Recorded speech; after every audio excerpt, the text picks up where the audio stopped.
Assalamualaikum warahmatullahi wabarakatuh. Alhamdulillah arsala rasulahu bil huda wa dinil haqq liyudhhirahu 'alad dini kullih wa kafa billahi syahida. Ahmaduhu wa askuruhu wa atubu ilaih wa astaghfiruhu wa kafa bihi waliyan hamidan wa ashhadu an la ilaha illallah wahdahu la syarikalah wa ashhadu anna nabiyyana Muhammadan abdullah wa rasuluhu fa sallallahu wa sallam wa baraka alaihi wa ala alihi wa sahbihi ajma'in, amma ba'd. Baik Bapak Ibu, ya kita bersyukur selalu kepada Allah dengan situasi yang mungkin dingin pagi hari ini dan juga masih gelap. Tapi Bapak Ibu sudah bisa hadir bersama dengan kita di sini untuk mendengarkan tausiah. Dan tausiah pada kesempatan ini judulnya Akhlak Mulia. Jadi Bapak Ibu yang saya hormati, kalau kita lihat di dalam Al-Quran disebutkan dalam surat Al-Qalam, surat 68 ayat 4, Allah berfirman, wa innaka la'ala khuluqin azim. Sungguh pada diri kamu ya Rasulullah ada akhlak yang mulia. Jadi pada diri Nabi Muhammad ada akhlak mulia. Kemudian di satu sisi kita disuruh mencontoh akhlak Nabi. Dalam surat Al-Ahzab, surat 33 ayat 21, Allah berfirman, A'udzubillahi minasyaitonirrajim. Laqad kana lakum fi rasulillahi uswatun hasanah liman kana yarjullaha wal yawmal akhir wa zakrallaha katsira. Shadaqallahul azim. Sungguh pada diri Nabi ada contoh yang baik, teladan yang baik sebagai uswatun hasanah, sebagai qudwatul ulia. Nah, jadi apa yang kita contoh dari diri Nabi? Akhlak mulianya. Nah, kita lihat ya Bapak Ibu, coba baca sejarah Nabi. Begitu banyak panutan-panutan akhlak mulia yang perlu kita contoh dari Nabi. Misalnya Nabi itu Ra'ufur Rahim, pemaaf dan penyayang. Kita bisa membaca dalam sejarah bagaimana orang jahat kepada Nabi, bagaimana orang memfitnah, melempari batu, menjelek-jeleki Nabi, meludahi Nabi, tapi Nabi maafkan juga orang-orang tersebut. Bahkan ada satu cerita, setiap hari pagi Nabi kalau lewat di suatu tempat, diludahi, dilempari tai, kotoran. Suatu saat ketika Nabi lewat, orang tersebut tidak ada yang langganan melempari kotoran dan ludah tersebut. Ditanya oleh Nabi, mana tuh orang yang langganan ngelemparin saya dengan kotoran? Oh, lagi sakit Muhammad, kata orang di situ. Nabi terus pulang ke rumah, bawa makanan, pergi melihat, menengok orang yang sakit yang kerjanya tiap hari meludahi dan mengotori Nabi. Terus kemudian terkejutlah orang tersebut, belum ada satupun orang menjenguk, malah Nabi yang menjenguk duluan yang pertama. Coba Bapak Ibu bayangkan kalau kita begitu, ada orang yang suka ngeledek kita, mencaci maki kita, kedengeran sakit, Apa yang diungkapkan oleh kita? Hah? Bapak Yus?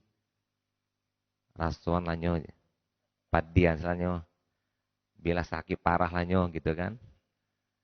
Tapi Nabi tidak. Ya, kalau Nabi tidak dimaafkan. Ini akhlak mulia Bapak Ibu. Kemudian Rasulullah ketika berdakwah ke Taif, pada waktu itu sedang mencari tempat untuk hijrah.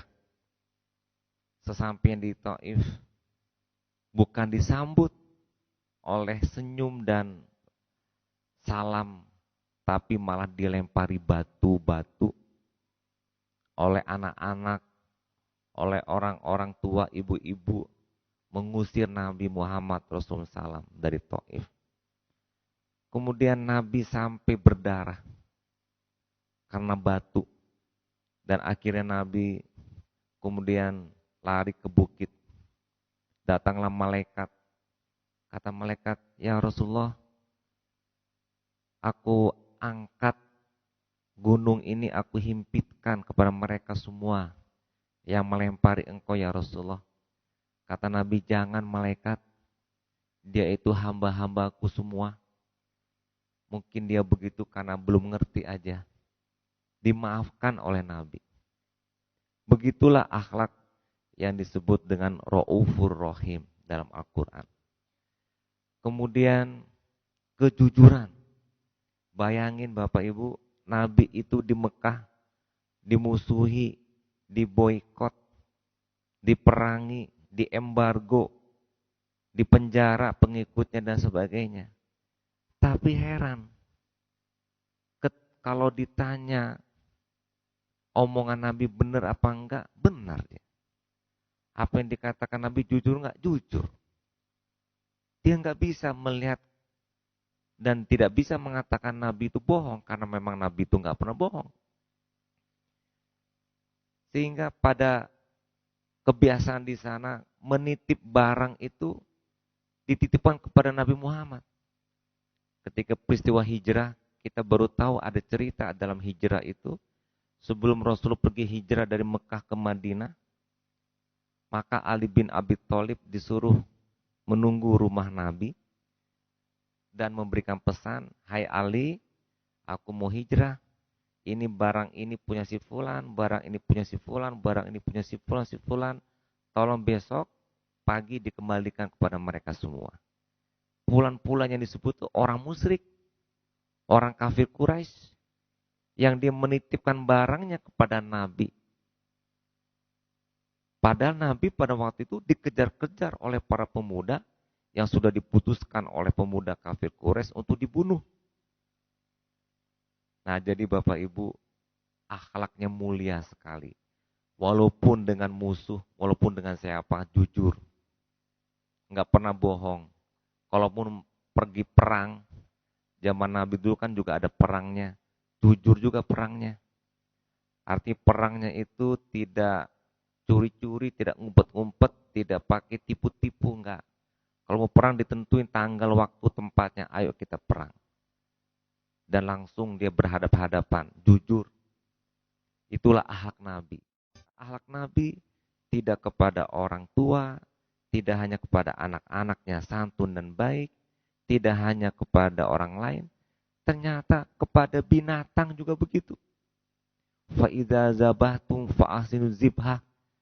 Apabila kita menyembelih, sembelihlah binatang dengan sembelihan cara yang baik. Akhlak mulia juga. Kemudian juga Rasulullah kepada tumbuh-tumbuhan. Ini teringat dengan kondisi keadaan saat ini dengan isu lingkungan hidup. Islam sudah lebih dulu disuruh oleh Nabi untuk menjaga lingkungan hidup. Itu juga akhlak mulia yang perlu kita tularkan untuk menjaga lingkungan. Kalau kita pergi berperang, kata Nabi, nggak boleh bunuh anak-anak, nggak boleh bunuh wanita, nggak boleh bunuh orang-orang tua, dan tidak boleh membunuh orang yang tidak memegang senjata. Dan sesampai di suatu negeri yang kita kalahkan, tidak boleh merusak tanam-tanaman, merusak, membunuh binatang, dan tidak boleh menghancurkan fasilitas publik, tempat air minum dan sebagainya. Begitu akhlak mulianya walaupun perang. Apalagi dalam kondisi tidak perang, Bapak dan Ibu semuanya. Ini akhlak mulia pada diri Nabi. Kejujuran. Walaupun kepada siapa, jujur. Kemudian juga amanah. Bukan main amanahnya. Dalam menempatkan tempatan. Orang-orang yang ditempatkan oleh Nabi. Ditempatkan pada tempat yang baik. Iza duidal amanah fantazir sa'ah.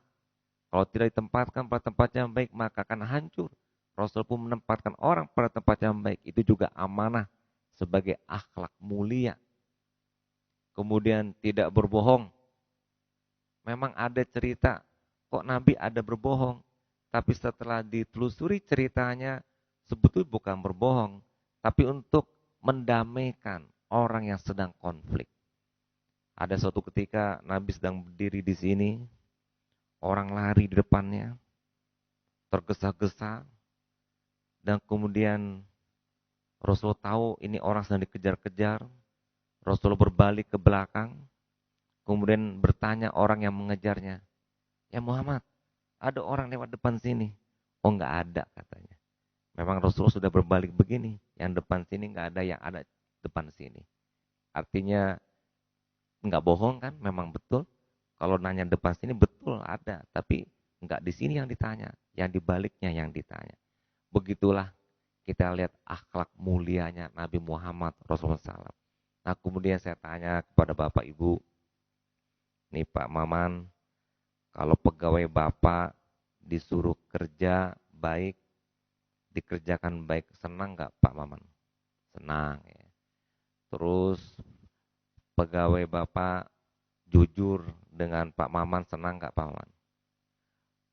Kemudian juga kalau suruh janji jam 8 yo bertemu Jo Ambo, yo Pak jam 8 kurang tibo, senang enggak Pak Maman? Senang.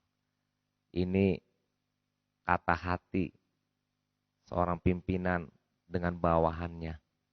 Bahwasanya senang kalau bawahannya janjinya ditepati.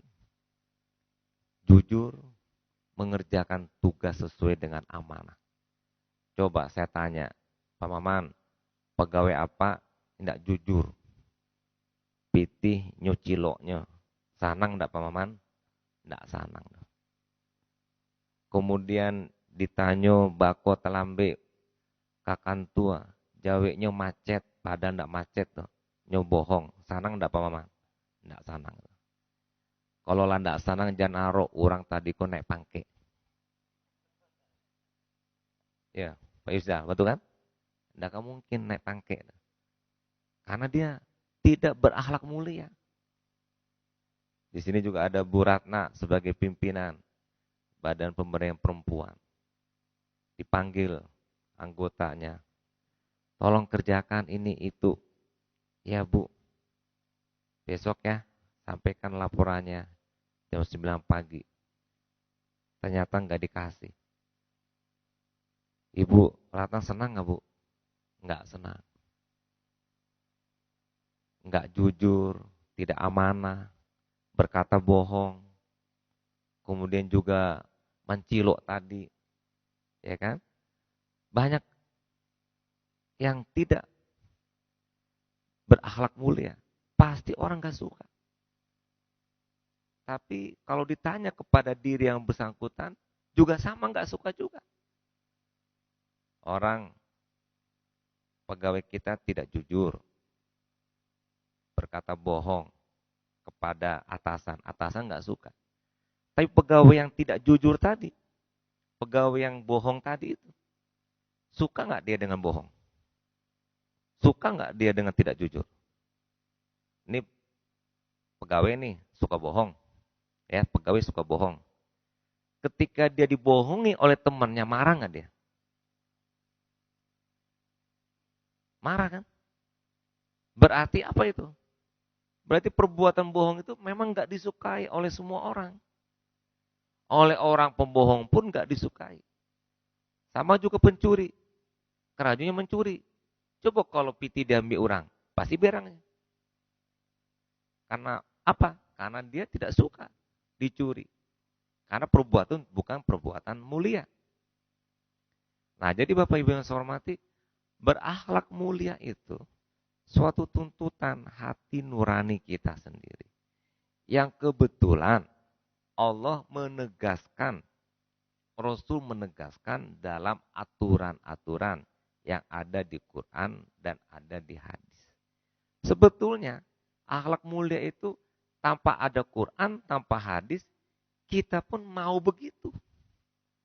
Kita pun cenderung mau jujur, kita pun cenderung mau berkata benar, kita pun mau amanah, kita mau tepat janji, kita pun mau penyantun, penyayang, pemaaf, kita pun juga ingin berbuat baik, ingin menghormati orang tua, ingin menghargai istri dan menghargai suami, kita juga ingin memelihara anak kita dengan baik.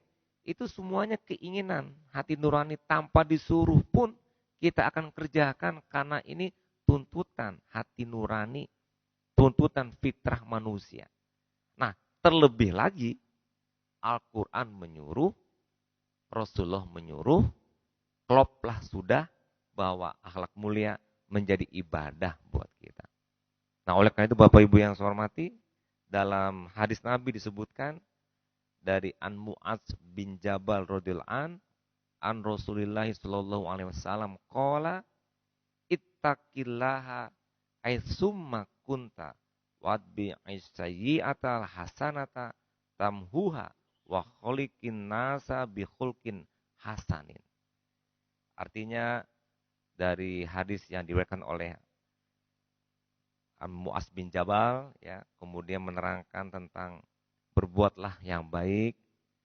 Kalaupun ada perbuatan jelek, kita harus timpali dengan perbuatan-perbuatan baik sehingga kita dapat kebaikan-kebaikan dan menghapuskan kejelekan kita dan bergaulah dengan orang-orang yang juga berakhlak mulia, berakhlak terpuji. Oleh karena itu Bapak Ibu, untuk kita menjadi pegawai, berakhlak mulialah kita jadi pegawai. Insya Allah, kalau berakhlak mulia, atasan akan melihat kerja kita, dan saya yakin urusan promosi akan mudah. Tunjangan daerah nggak akan dipotong. Bahkan mungkin kalau atasan sanang, pasti akan diberikan hadiah atau bonus atau tip. Itu, Pak Maman acung bagi tip nak. Pulang dari jalan dinas dapat SPPD kok 3 hari sekian rupiah. Nah, bagi stek mencari pegawainya rajin namuah bakarajo aku untuk anak di rumah 1.000. Tapi kalau ndak namuah, ndak kerajo bayar, bukannya malah diberi tip, bisa saja dimarahi. Nah, begitu pula kondisi-kondisi dalam rumah tangga kita. Marilah kita berakhlak mulia, dengan istri kita hormati, dengan suami kita hormati, dengan anak pun kita hormati. Kadang-kadang kan awak jo anak ko mentang-mentang anak ko adalah anak awak mengecek kasar suku-suku awak, menyuruh-nyuruh pun suku-suku awak, padahal itu semua juga bisa melanggar haknya anak itu sendiri. Harusnya juga kita menghormati dan menghargai. Mungkin perlu ditanya, apakah ada dalilnya, contohnya dari Rasulullah kita kepada anak itu sesuka-suka kita memarahi karena anak kita menyuruh-nyuruh, membentak-bentak dan sebagainya. Tidak ada. Tidak ada satupun, dia juga manusia. Dia juga punya hak untuk dihormati dan dihargai. Walaupun dia juga anak kita. Ini akhlak mulia yang menyantuni anak-anak juga tuntunan dari Nabi kita Muhammad Rasulullah SAW. Termasuk akhlak mulia juga kepada diri sendiri. Menjaga diri sendiri supaya tidak sakit dengan makan minum yang baik. Itu juga akhlak mulia. Baiklah Bapak Ibu, semoga kita yang hadir di sini buat saya juga untuk meningkatkan selalu akhlak mulia kita agar kita mendapatkan kebaikan, kebahagiaan dunia dan akhirat. Amin. Mohon maaf kalau ada yang salah. Terima kasih. Assalamualaikum warahmatullahi wabarakatuh.